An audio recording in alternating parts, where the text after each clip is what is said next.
Alright, cool. Hey, we're at GDC with Greg, who's showing us bit blocks today on his iPad. Yeah. So what's awesome about this? So what's awesome about bit blocks is that it's sort of an attempt to bring the local multiplayer scene. So if you've played like arcade games with your friends, or like local multiplayer games like Super Smash Brothers, or couch multiplayer stuff, to mobile. So it's a 2-player battle puzzle game, but for mobile. So we're bringing it to this space. Okay. So can you, what's the single player mode like then? Or the single player mode is like against an AI. Okay, so should we play 2-player? Yeah, let's play 2-player. So here, I can run through this with you.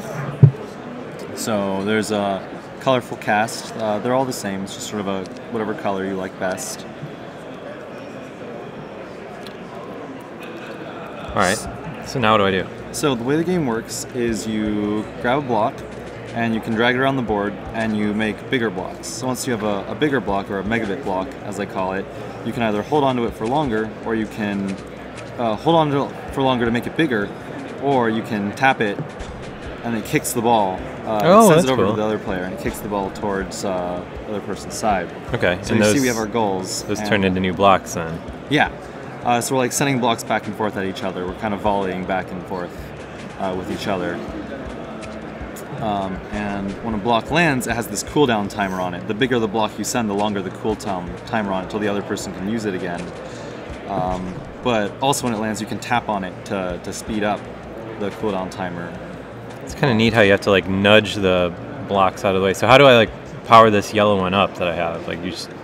Oh, to send it over, or what? Do you mean? You were saying that I could make it bigger. Or did you mean that I just? Oh yeah, you can just keep adding to it. It's sort of like a balance of do I want to send a lot of little punches, or do I want to send a couple big punches? Yeah, and so there, your ball kicked my goal, so my goal blew up, and that's how the game works. Cool. So should we do a real deal match this time? You want to do a real match? Yeah. So like I said, when a block lands on your side, if you find that you need those blocks, you can just tap on them. These guys here, I can bring them back faster because I want them. Oh God.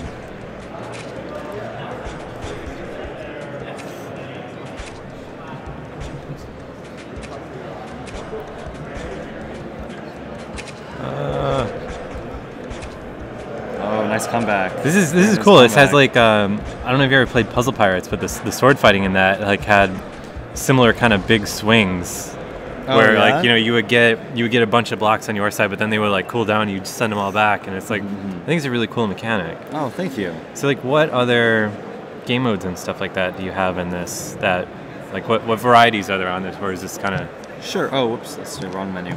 Yeah. So for 2-player, there's one more mode.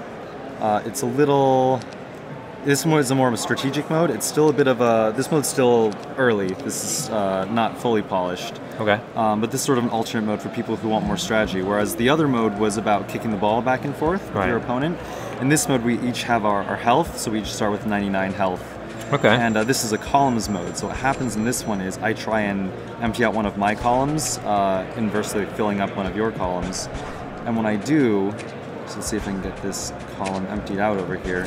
So this is empty. You have a full one that's red, and so your HP starts draining. Oh, all right. So this one involves more sort of watching each other, balancing each other out in an attempt to do damage. And this is also much more challenging because you'll end up in situations like this where, since I have an empty column in the middle, or I did have an empty column in the middle, it isolates my players. Yeah, that's tricky. Because I don't know if you can tell from watching the video, but you can only drag the blocks through other blocks. You can't it's not like Puzzle and Dragon and stuff where anything can go anywhere. Yeah, it's you need to switch with another block. There's a lot of pathing involved in that. So what happens when you're in a situation where there just are no matches? You just have to wait? Yes, but that almost never happens. Okay. And usually in a situation where you have no matches, it's because you have much fewer blocks than the other person. And if you have much fewer blocks, that means you're winning anyway. Yeah. So... But I'm getting kind of smoked out here. It's pretty close actually. Oh shoot, actually, you're about to beat me. I gotta empty this. Oh, great.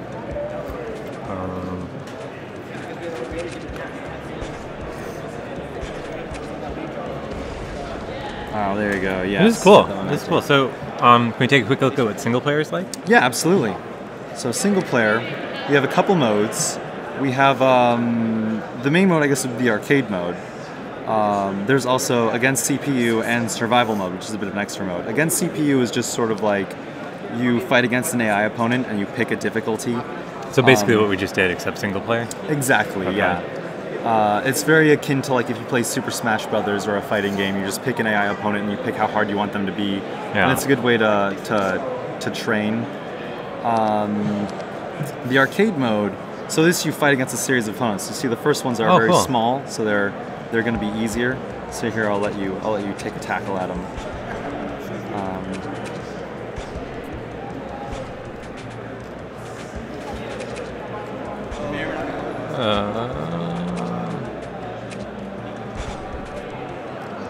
Oh God.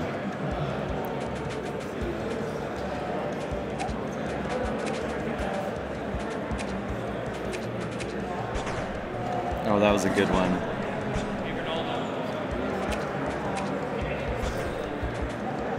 Yeah, you almost got him. There we go. Let's do this. Perfect. So it just goes on like a traditional kind of fighting game, basically? Yeah, exactly. Exactly like that. And they'll get bigger and bigger. So since that was just like a one guy, you just sort of knock him over. Cool. And then when you fight bigger opponents, they'll be much more difficult and they'll explode. And you'll see if you keep playing through it, you'll see this sort of pile of your opponent's remains will end up on the screen as you beat more and more of them. The pile gets bigger as you fight tougher opponents. So this is only going to be local multiplayer, right? Like no online stuff. Okay. That's sort of the whole point of the game. Yeah. Is Seems cool. trying to get people to play together on the go anywhere. Yeah. So is this about it as far as like different stuff right now that it does? That the arcade mode does? No, that like the different game modes and things like that. Well, there is also the survival mode that we haven't taken a look at yet. Why don't we check that out? All right, let's check that out. So the survival mode is a bit of a side extra mode. This is very Tetris-like. So what happens in this mode is blocks will keep falling from the sky, and you just have to try and not let it touch the ceiling. And in this mode, you get more points for making bigger blocks. So since more blocks keep falling from the ceiling, you can kind of just build bigger and bigger and bigger guys, and only send them off once you need to send them off. I guess that makes more sense. Yeah, you get a lot more points that way. So this is more of like an idling mode, kind of. It's a good way of practicing pattern reading, practicing making bigger blocks. If you like making big blocks, which I know a lot of people do, there you go. You're starting to get a really big guy there. Yeah. This is a fun avenue of doing that. So when is this coming out? This is coming out in spring. Okay. Spring 2015. Is it going to be free or not sure yet? Or not sure yet. Okay. We're here at GDC. There's lots of brilliant minds, and so we've been having lots of discussions about that. So there you go. So that was a lot more points. They're already up to 840 now. Cool. Well, thanks for showing me this. It's really cool. Yeah, absolutely.